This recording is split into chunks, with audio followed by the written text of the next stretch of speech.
Bonjour à tous, je m'appelle Anneke et merci de m'écouter à nouveau car j'ai aujourd'hui une nouvelle expérience que j'aimerais partager avec vous. Non pas parce que je sais tout, mais simplement parce que cela vous permettra peut-être d'élever un peu votre conscience. Et vous savez, vous n'êtes vraiment pas seul, j'y crois sincèrement. Si vous comprenez ce que vous faites et pourquoi vous le faites, vous pouvez changer vos habitudes. Mais seulement si vous le voulez, bien sûr. Rien n'est impossible, tout est possible, c'est votre choix. Et parfois, il faut juste un peu de temps pour comprendre, et c'est tout à fait normal. Prenez votre temps. Vous n'avez pas besoin de tout comprendre aujourd'hui. Voilà, maintenant, je voulais parler de l'acceptation de l'obscurité. Nous vivons dans une société où beaucoup de gens sont incertains, parfois consciemment, parfois inconsciemment. Car au fond d'eux-mêmes, beaucoup se posent la question, suis-je assez bien? Et une grande partie de notre vie, nous nous efforçons de faire de notre mieux pour plaire aux autres. Mais si vous voulez regarder plus profondément en vous-même, vers ces couches subconscientes, il faut mieux essayer un peu moins fort d'être une bonne personne.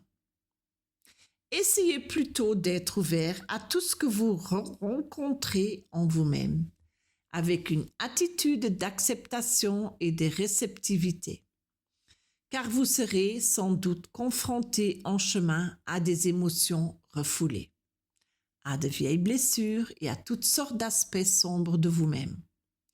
C'est comme si vous appuyez sur un bouton dans votre tête, vous choisissez de ne pas avoir peur et vous dites oui, sans réserve à l'inconnu, à l'obscurité. Et croyez-moi, c'est souvent là que se trouve la plus grande croissance. Imaginez un instant, vous êtes tranquillement assise à m'écouter et je vous raconte ceci.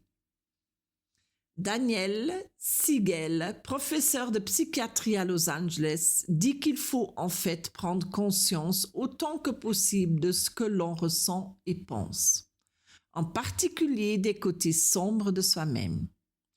Il affirme même que cela rend plus heureux. Et vous savez, je ne peux que le confirmer. Pour moi, cela m'a apporté de la résilience, une sorte de stabilité mentale qui me permet de mieux fonctionner et de relever les défis de la vie. Mais rassurez-vous, il est tout à fait normal d'avoir peur de ces profondeurs en vous. Car oui, ressentir de la douleur, des doutes et de la tristesse n'est tout simplement pas agréable. Nous sommes tous confrontés à cela et si nous continuons à le faire, nous bloquons notre propre transformation. Celui qui ne change pas n'a pas de perspective d'avenir, car l'avenir est vraiment une question de mouvement et de changement. Et vous savez, lutter fait aussi partie du processus. C'est une forme de connexion, on l'embrasse en quelque sorte. Comme je le dis toujours, nous avons besoin de l'obscurité, car trop de lumière n'est pas bon non plus. Imaginez que la lumière artificielle devienne de plus en plus intense. Quel effet cela aurait-il sur notre cerveau?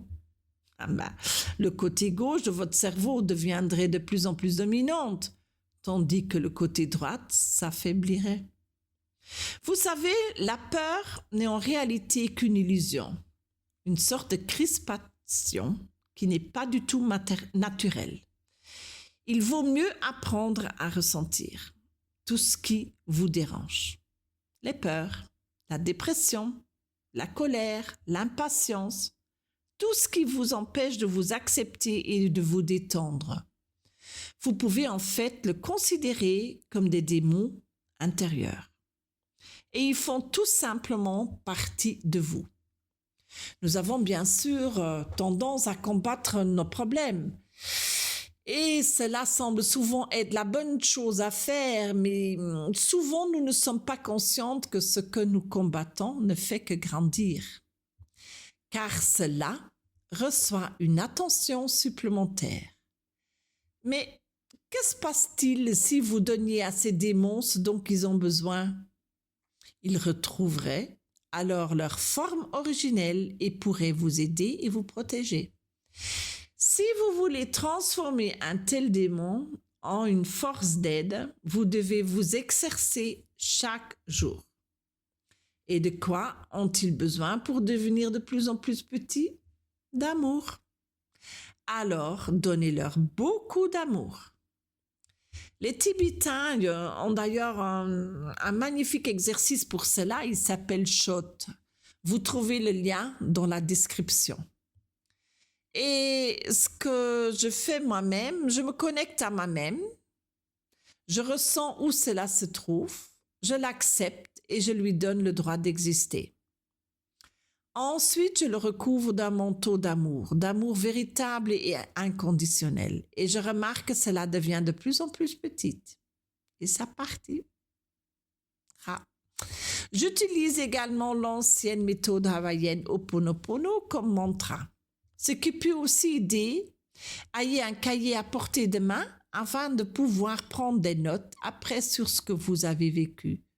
Écrire aide vraiment beaucoup à digérer les choses. Et vous savez, vous n'êtes pas obligé de faire cela tout seul. Vous pouvez également vous faire accompagner par un professionnel ou chercher le soutien d'un bon ami. Quelqu'un qui vous donne confiance et vous n'avez pas à affronter cette confrontation seul. C'est tout pour aujourd'hui et j'espère recevoir un j'aime et n'hésitez pas à partager mon podcast sur Internet avec vos amis et votre famille. Je vous remercie beaucoup.